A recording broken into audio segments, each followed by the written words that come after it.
एक बार की बात है, एक राजा भगवान गौतम बुद्ध के आश्रम में आया। जैसे ही वह आश्रम में आया, उसने देखा कि वहां पर बहुत ज्यादा भीड़ लगी हुई थी। उस भीड़ को देखकर राजा ने आग्रह किया कि वह भगवान बुद्ध से एकांत में मिलना चाहता है। तब उसकी बातों को सुनकर भगवान बुद्ध बोले, सर्वत्र समान है, सभी मेरे लिए एक समान जैसे हैं, जो बोलना है यहीं पर बोलो। राजा ने बोला, तथागत मैं संन्यास लेना चाहता हूँ। यह बात सुनकर भगवान गौतम बुद्ध कुछ देर के लिए गंभीर हो गए। तब बुद्ध बोले, तुम्हें संन्यास लेने से पहले, दीक्षा देने से पहले मेरी एक शर्त को मानना पड़ेगा। तब राजा ने बोला, तथागत मुझे आपकी सभी शर्तें मंजूर हैं।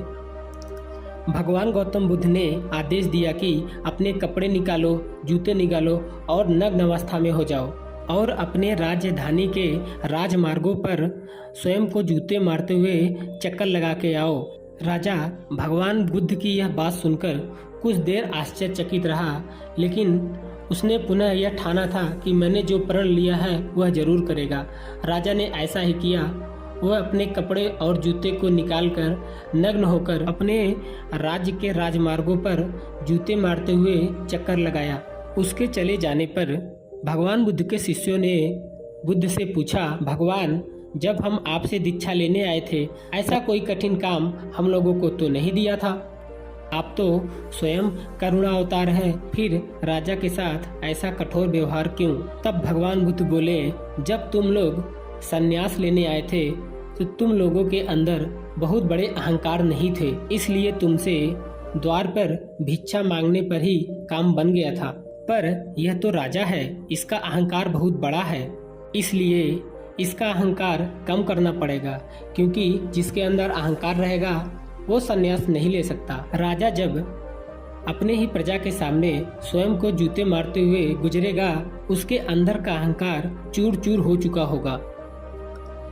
राजा ने भगवान बुद्ध की कहे गए शर्तों को मानकर शाम तक चक्कर लगा के उनके चरणों में आ गया और बोला, तथागत मुझे दीक्षा देकर अब तो संन्यास्त करें।